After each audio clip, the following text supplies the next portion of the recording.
Good afternoon, everyone. I'm Sam Ramadori, president here at BrainBox AI. I'd like to thank everyone for attending the second episode of our new expert webinar series.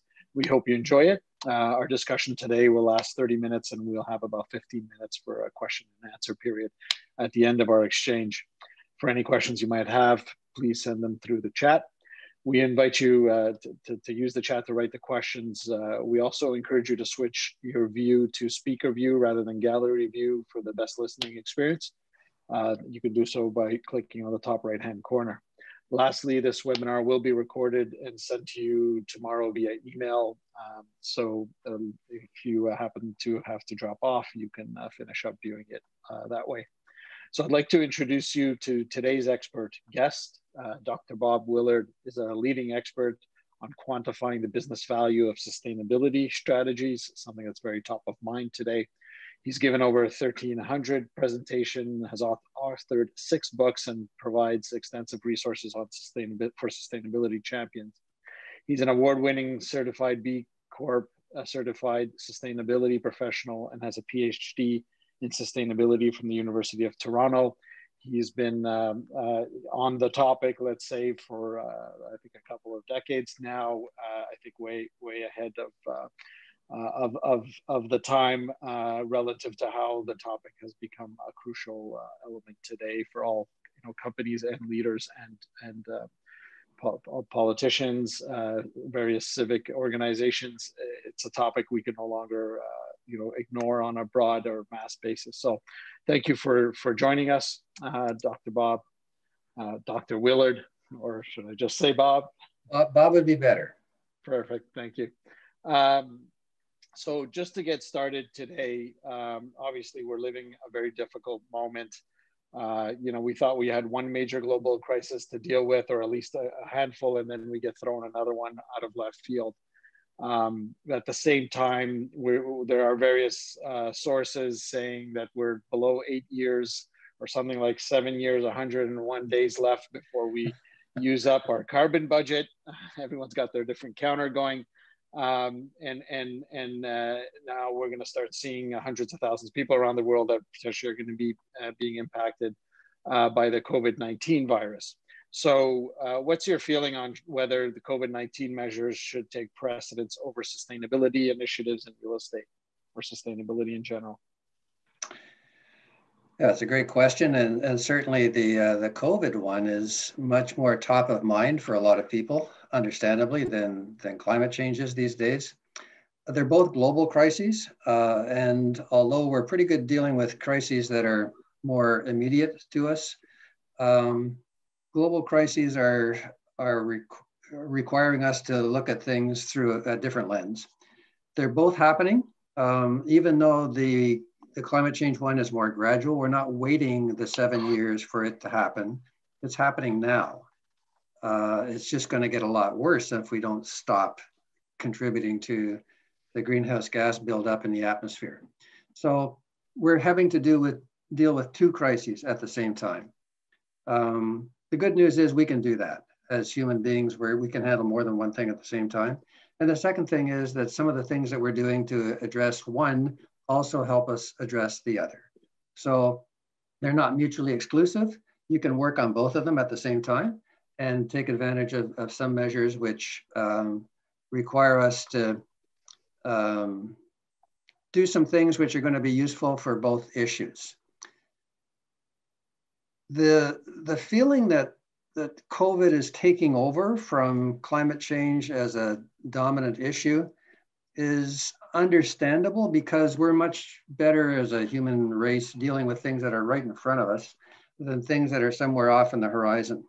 But we need to deal with both, and we can deal with both, and we are dealing with both. So it's not an either or, it's a both and kind of strategy. And how do you feel? I mean, the discussion around climate change has such a long perspective. Well, not really so long, but the dramatic effects have such a long perspective to them. And sometimes it's hard to imagine the risks that people are highlighting that are coming our way. Do you feel COVID-19, I mean, when March hit here in North America, things happen that none of us had ever seen in a lifetime. And you know, we work with real estate owners, and certainly that sector had seen something it had never seen before. Or you'd have to go back to a world war to get that kind of similar outcome of buildings being empty for a long period of time. Do you think that kind of dramatic change woke people up to say, this is not just theoretical, these world-changing events, negative and maybe hopefully positive as well, can actually happen? I mean, has it woken people up? Yes, and it's woken them up to other things as well, that we need to pay more attention to experts. In the case of COVID, it's the health experts as to what we could or should be doing about this, as well as making sure that we don't get into the same jackpot in the future. So our respect for and attention to experts has gone up. The other thing that we're getting better at in North America especially is accepting government interventions. Europe has been way ahead of us on a lot of those things. For whatever reason, European governments can kind of get into things that have to do with business transparency on how they're doing on these things, or business reporting on how they're doing on these things. And that leadership from government is more accepted there. If the Canadian or American government required businesses to do things beyond what they're already doing, it would be probably viewed as red tape. So the intervention of government in the economy is something which most businesses in North America fight. On the other hand, when things start to go really bad, people expect governments to help them, help their employees, help everything, help the economy. So the incredible debt that we have built up as a government to try to deal with this and try to help businesses as well as citizens through this crisis has become more accepted, which is amazing, just amazing. The usual chorus in the background saying, no, don't do that, isn't there, because they recognize that this is absolutely necessary. So the need for government intervention on issues that are really, really serious is a little bit more accepted these days. So those two things, listening to experts, paying attention to their advice and counsel, as well as accepting government leadership on some of these issues, that's kind of interesting because, you know, as we face additional crises, which we will, maybe the role of government will be more embraced as a catalyst for us, not only to cope with and deal with and mitigate the current problems, but also set us up for a more resilient kind of society and economy. It's interesting that you're highlighting the increased, the more active role of government to fight climate change. You are seeing, and that's happening at various levels in different regions, you are seeing this kind of like groundswell of support, both from big corporations. There's the C40 cities group created, mayors of the major cities coming together and kind of operating, kind of either following government regulation or government relation lacking be damned. We're going to go ahead and make the improvements. Do you find that that is kind of changing the narrative a little bit from, oh, the government's going to make a change, it's going to cost us this, and that, negative consequences to our industry or our sector, to kind of that groundswell saying, well, hold on, like you said before, the two aren't mutually exclusive, right?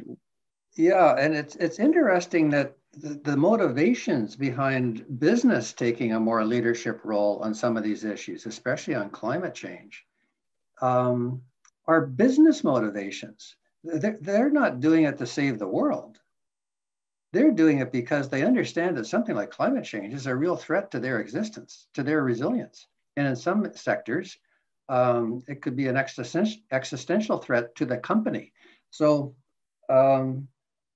as businesses, in the case of the US, which is getting out of the Paris Agreement, as businesses realize that's going on, they get together and they say, in fact, they banded together under the mantle of we're still in, to say that regardless of whether the government thinks this is a smart thing for us to do, we're going to do it anyway. And we're not doing it because we're trying to solve a global crisis. We're doing it because we're at risk from climate change. So when economists slice and dice the risks that are on the horizon within the next 10 years that could do some serious damage to the economy and to businesses within that economy, and they sort of take a look at the impact if they were to happen and the likelihood of them happening within the next 10 years, the one in the highest impact, highest likelihood of happening in the next 10 years is climate change. So the group to put that together is the World Economic Forum, the WEF, not the WWF, the WEF. Yeah. So this isn't about risks to polar bears.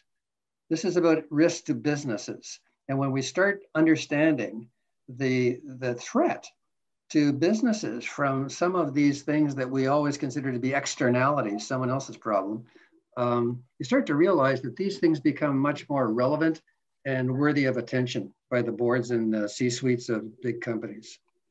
I mean, it's great to hear you say that. You do get concerned. I mean, businesses, let's say publicly listed companies, used to get accused of managing quarter to quarter, right? Never mind 10 years out.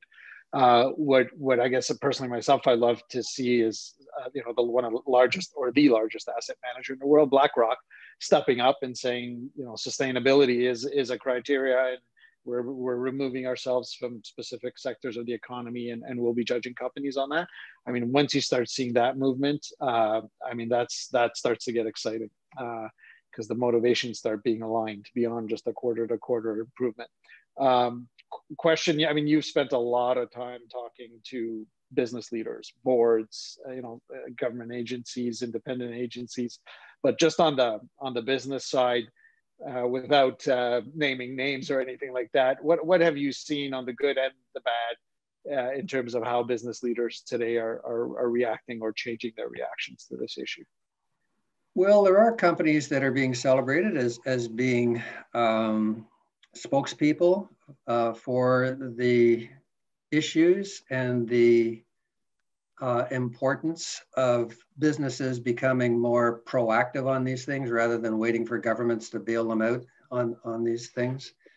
But it's a slow process. I mean, you mentioned BlackRock, and BlackRock to me made even a more significant declaration in their year beginning letters in 2018, 19, and 20 that Larry Fink wrote to all of the CEOs of organizations or companies that BlackRock invests in. And what he was really saying to them is, we need you to pay more attention to your purpose. And your purpose should have something to do with contributing to the social good. And we're not asking you to do that because we're just kind of nice guys. That this is absolutely the engine for your profits. So repurposing companies is getting some traction as well as a notion that supports a lot of what we're talking about. So the purpose of a company, if you were to ask an MBA graduate in the last 10 years or so, what the purpose of the corporation is, it would be a knee-jerk response to the three-word mantra, which is the purpose of the corporation is to maximize shareholder wealth. Done. Maximize shareholder wealth. And what we're hearing now is that the purpose of the corporation could or should be in the 21st century to maximize stakeholder well-being. So we're getting into multi-stakeholder capitalism, multi-stakeholder purposes. So as we start to think about that, what does that mean? It means everything, because what that means is the company needs to pay attention more to their impacts on their stakeholders. And if you consider the environment to be a stakeholder, because it certainly fits the definition of a stakeholder that is impacted by the company or could impact the company, as you start to think about who those stakeholders are, the Business Roundtable in the US, which echoed BlackRock's encouragement that we just reconsider our purpose, what they said is we should be paying attention to our suppliers, our customers, our employees, our communities, the environment, as well as shareholders. So as we get into that, the importance of us doing the right things on their behalf and making sure that the nests within which business operate, the environmental and social nest within which it operates, are in good shape, all of a sudden this becomes a legitimate business focus. And before, it wasn't. So there has been a groundswell of voices in the chorus saying, this is time for us to redefine the purpose of business on the planet, the role that they play on the planet, and make darn sure that they are exhibiting a leadership in addressing issues that previously they deemed as externalities. And hearing you speak, went from government role, business role, or change of focus, if we could put it that way. I mean, something very near and dear to our hearts here at BrainBox AI is speed and impact. And I just heard you say a few words that said, well, this will take time, and time we ain't got. What's give us your real personal feeling here of how you're feeling the velocity happen versus, I don't know, the famous counter of 7 years, 100 days, or what, a broader view of the next 50 years, what we need to do in the next 10 to save the next 50, really. Well, I guess I'm hopeful, but I'm not particularly optimistic. I mean, our track record on this stuff is not very good. On the other hand, we can respond if and when we decide we're going to respond. And it's wonderful to see the creativity and the innovation and the proactivity that some companies are displaying, where they really, really, really are doing some amazing things. And it's fantastic. It's just that there aren't enough of those companies, and there aren't enough of them doing things fast enough. So what we need is to scale all of these things and increase the sense of urgency around them. But when you get folks other than you and me encouraging companies to do this kind of stuff, when you get the big guys like BlackRock, investors, and bankers and insurers starting to pay more attention to these issues, all of a sudden they become a lot more important, So the Task Force on Climate-Related Financial Disclosures, TCFD, the Task Force on Climate-Related Financial Disclosures, which was mandated by the chair of the Global Financial Security Stability Board, Mark Carney, when he was in charge of the Bank of England. What they were looking at was what banks and insurers and investors need to know about a company so that they can reassure themselves that this company is not a risky investment. So they basically said, especially on climate change, so what they are asking for are 4 things from a company. If you're asking us to invest in you or loan you money, would you please tell us the extent to which your governance, your board, and policies and so on, are taking into account and paying attention to climate change, how your strategies, short, medium, and long-term strategies are, how your risk management system is, and the metrics and targets that you have for yourself relative to this topic. Just 4 things: governance strategy, risk management, and targets. Would you please tell us that? Now, they're not saying you have to tell you. They have to tell them that. But if you're a company looking for money from one of these folks, capital, you probably would want to answer the question, because if you don't, you won't get the money. So what we have is a set of requirements, criteria, that have been defined by the TCFD, the Task Force on Climate-Related Financial Disclosure, that has been embraced by over 1,500 different organizations globally. Public sector, private sector, big companies as well. So this is the new normal for lenders and providers of capital. They need to know this information so they can make a better decision. And, as I said before, they're not trying to save the world, they're trying to save their assets so that they're going to have a good return on wherever they put their money. So what we're looking at here are business-related catalysts. It's not a bunch of tree huggers that are suggesting companies pay more attention and do more on these things. These are These are hard-nosed business people that are saying this is the kind of thing that we expect businesses to be better prepared for and doing more to fix. That's good. And they will be much more effective on increasing the momentum around this than any government could ever be. They're market forces. So governments, can regulate till they're blue in the face. But man, when you get a customer or a lender in a capitalistic society, the providers of capital, suggesting that you pay more attention to these things, that's magic. Starts moving. So let's say you just mentioned customer. Let's go down to the personal level. How are you feeling about, so the customer could be a corporation, but could be the mass of individuals out there. You just alluded to, well, these people aren't the tree huggers, with the strong personal motivation.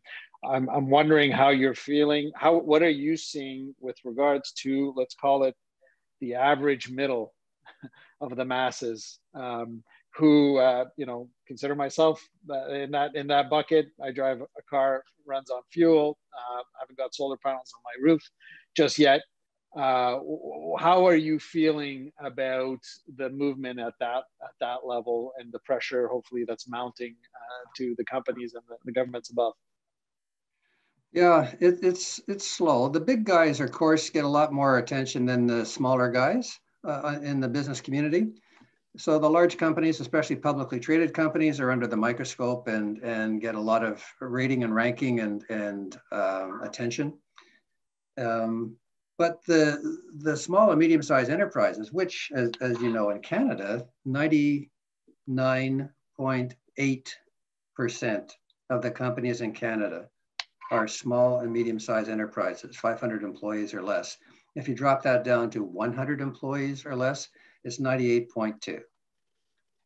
Most of those companies are just trying to survive these days. They're just trying to survive. So if we come along and ask them how it's going on sustainability, they'd probably tell us to take a hike. But if a big customer, like a government, says, by the way, for you to be one of our suppliers, we'd like you to kind of help us understand the extent to which you care about the same things we do. Could you tell us how you're doing on sustainability? Or your attention to the Sustainable Development Goals, or your contributions to natural, human, and social capital, whatever language they want to speak, but basically whether they're asking them how they're doing on sustainability.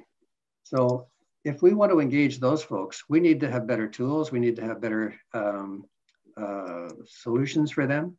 And I think we're getting closer to that. I've got a couple of tools that are designed to help in that area.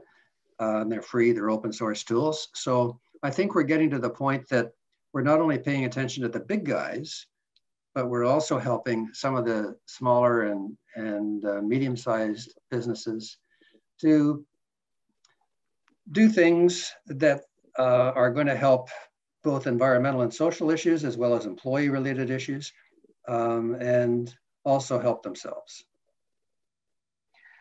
On that point, you've authored a number of books. One of them was a sustainability ROI workbook. So you're building tools for businesses and civic leaders and et cetera to be using to be measuring that. And you'll notice, Bob, I asked the pointed questions. The risk here is the greenwashing risk. What's your sense? I mean, when Mark Carney speaks, I think people listen. When BlackRock speaks, people listen. And if you're going to try to send back to them a pile of horseshit, to use the tough term, I think they're going to see it. But how are you sensing about the risk of greenwashing, and we're just filling in forms to fill in forms? Yeah, there's a huge danger of that. There still is. Some companies think if they reduce their greenhouse gases, they're done, that's it. There are 18 different core issues around sustainability. That's one of them. And it's very, very, very important, but it's not the only one. So, a more holistic view of what it is they're doing is important. And there are non-governmental organizations, NGOs, that are pretty good at calling out organizations that try to greenwash. And many companies, as they started to sense that a few years ago, just went quiet on everything that they're doing. So they're quietly in the background working on good stuff, but they're not going public about it for fear of being accused of greenwashing. So the good news is that there's good stuff going on. We're just not hearing about it. The bad news is, again, that there's not enough good stuff going on. But one of the reasons is because the people that have a passion for this stuff inside companies or even outside companies are so frustrated that they can't get the companies to agree to do stuff.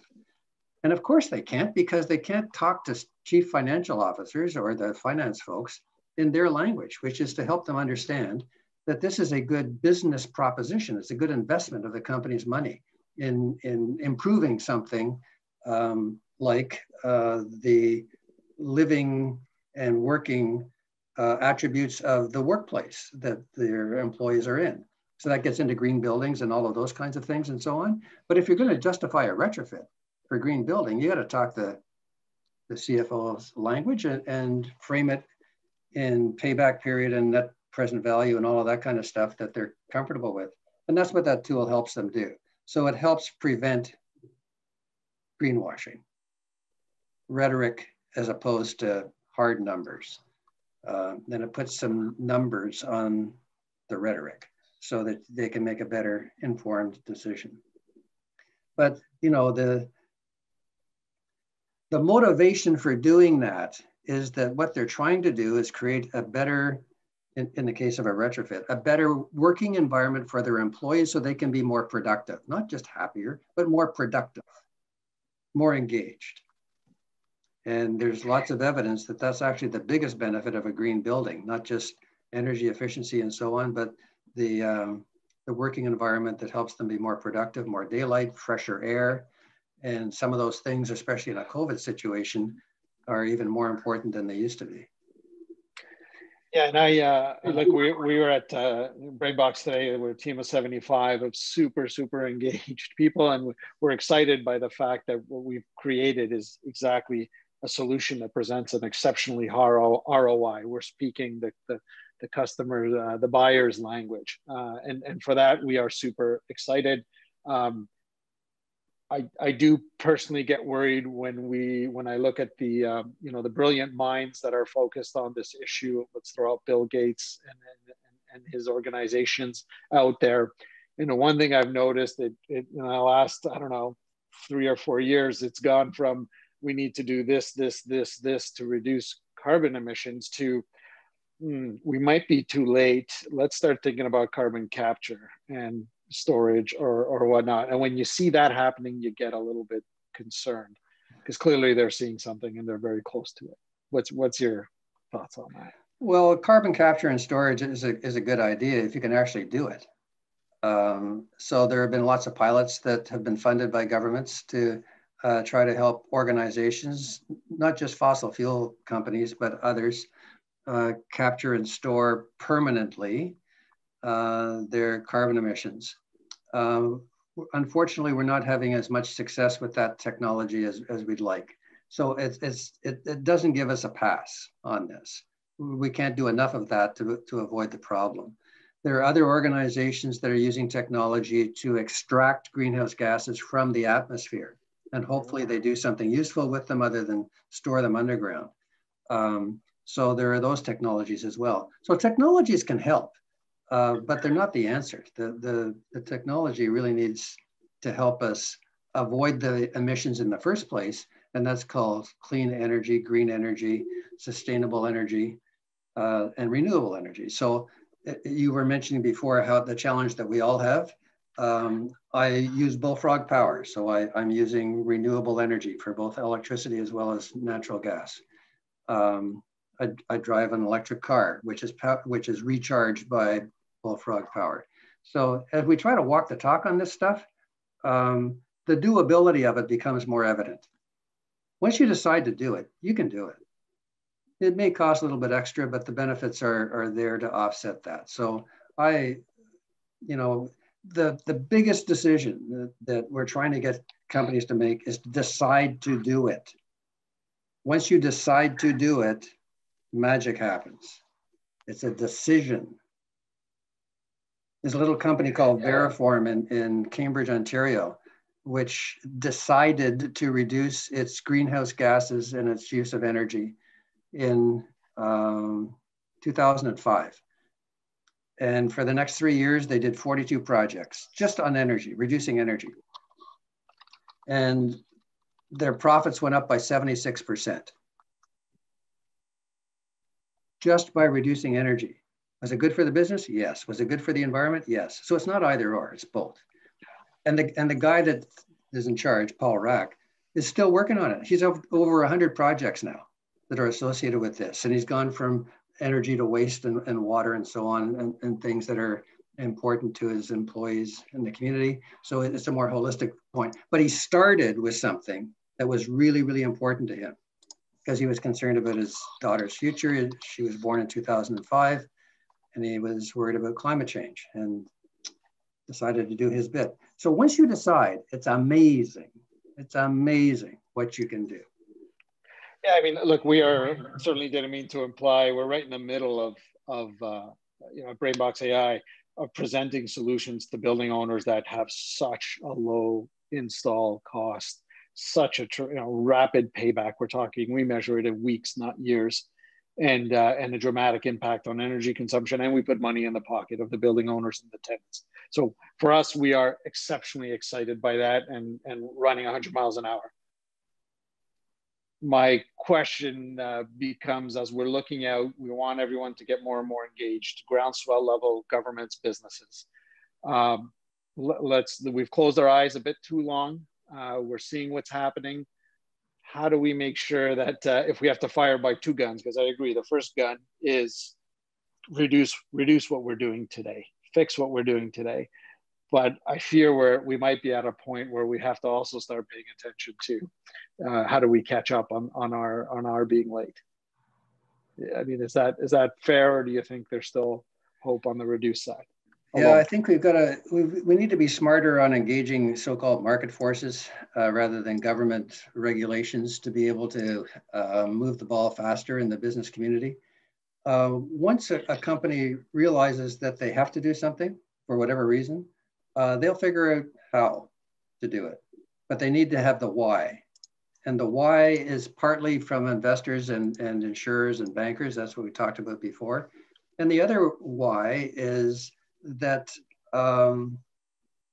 maybe their big customers care enough about this that it becomes a differentiator when they're trying to choose suppliers. So there's something called sustainable procurement. And if governments started to say, you know what, we'd like to deal with companies that are on the same page we are on this stuff and are worried about these things and doing something about them. So could you please tell us how you're doing on sustainability? If you'd like to be one of our suppliers, we'd like to deal with the ones that are doing the most. So just how are you doing? So I think once you start getting questions like that, you say, oh, okay, so this is a sort of a gating factor. It's a prerequisite, it's a pre-qualifier to be a supplier. I guess we should start paying attention to this stuff. Walmart did that in 2005. They sent out a 15-question questionnaire to their actually it was about 100,000 suppliers all over the world, asking them how they were doing on energy and how much water they were using and how much waste and all that kind of stuff, usual stuff. And some of the suppliers said, excuse us, you've got no business asking us that. You're asking about us as a company. You can ask about the products that we sell to you, but you're asking about us as a company. You're not a government. You can't ask us that stuff. And Walmart said, look, totally understand. And if you don't want to be one of our suppliers, you don't have to answer the questionnaire. All of a sudden, this became important. So big organizations like Procter & Gamble that pushed back quite a lot at the beginning, P&G. The next year, P&G sent out a 12-question questionnaire, which they called a citizenship questionnaire, to their 80,000 suppliers, asking them basically the same stuff. So when you get the big guys, the big market forces, whether they're corporations or whether they're governments, asking their suppliers to pay attention to these things and disclose how they're doing on them, magic happens. All of a sudden, this matters. And if it matters, they're going to improve on it. So we can do this, but it's a decision. And the lever called sustainable procurement that I am very focused on right now, I think is the second part of the vice that we need to have companies in so that they are not only doing this because it's the right thing to do, they have to do it. Their customers are requiring it, and their financiers are requiring it. So thanks for that, Bob. We're starting to get questions here. I'll pass a couple on to you. First one, what should be the first steps for different sized companies to take to start down the path of sustainability? Yeah, the first thing to do is to figure out where you need to do more than you're already doing. So do a self-assessment. You don't have to disclose it to anybody, just do it yourself. One of the tools on my website would help you do that. It's designed for small and medium-sized companies. It's called the 3-in-1 Sustainability Assessment Toolkit. It's an Excel format right now. It's going to be online sometime next year. And I just step back and ask, how am I doing on all of the sustainability stuff? Then take a look at the results and say, which of these do I really need to improve on in the eyes of my stakeholders, my important stakeholders, and then do something on them. So first of all, decide where you need to do something. And secondly, there are hundreds of ways to improve any of them. There's no lack of guidance on that. But first, assess where you need to, then decide what you want to do.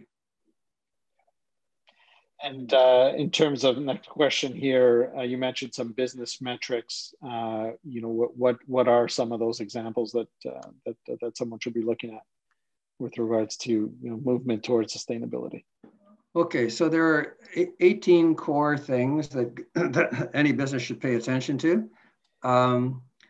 One of them is governance, which is kind of the 18th one. It's the umbrella under which everything is, and that gets into the company's purpose that we talked about before, whether executives are compensated on how well the company is doing on these things, that kind of stuff. And then there are a bunch of environmental things, how the company is doing on energy, water, material, and waste. Then there are some employee-related things, 5 of them. The working conditions of the employees, living wage, discrimination, those kinds of things. Then there are some operations output kinds of things, the greenhouse gas emissions that they're putting out, non-greenhouse gas emissions, encroachment on biodiversity areas that are sensitive. And then there are some things that have to do with community. Are they paying all of the taxes that they should pay? Are they lobbying for the things that they should be lobbying for? Are they helping people in the community that need help in a useful way? So there are those kinds of metrics. So there are ones that have to do with the environment, that have to do with the way they treat their employees, the way in which they treat their communities, and governance. So that's what the 18 things are. It's not rocket science. We've known that for years. I've done an analysis of at least a dozen frameworks out there. They're all talking about the same stuff. That's the same stuff. And if a company can measure how it's doing on a scale of 0 to 100% as to how close it is to meeting some science-based targets related to each one of those 18 things, then it can decide what it wants to do next. And that's what the tool helps them do. Okay, and some of them, I'm glad you're describing them as quick wins, easier wins in terms of how you're dealing with your suppliers. There is the question that when you get to the harder decisions, things that add expense to move towards sustainability, what Bill Gates is calling the green premium, the question we're getting when you got those harder decisions, and the fact is we're running out of time, how do you see people reacting to an added cost? And let's say if it's imposed by the government, that's one thing you mentioned before. When it's not imposed by the government, how are you seeing companies around the decision of investing for sustainability? Yeah, well, they need to assess that investment the same way they've always assessed investments. So there's something called a capital expenditure request form, CapEx request form, which is the traditional way of doing a cost benefit analysis. What are the benefits? What are the risks? What are the costs? What are the returns on that cost, both in reduced expenses and more revenue and so on? It's pretty simple stuff. So what the Sustainability ROI Workbook, another free open source tool on my website, helps do is frame that for any particular project. And if the project is too expensive and you don't get enough benefits, don't do it. But it also helps you assess the risk of not doing it. So the risk of doing it as well as the risk of not doing it. And if you think on balance, hey, no big deal, don't do it. On the other hand, if you start to realize, oh man, the risk of not doing this is significant, not so much to the world, but to us, then you say, well, okay, this we need to weight that a little bit more in the way in which we're making this decision. So the weighting of the different factors in the business case can vary depending on the company and depending on the situation and depending on the issue.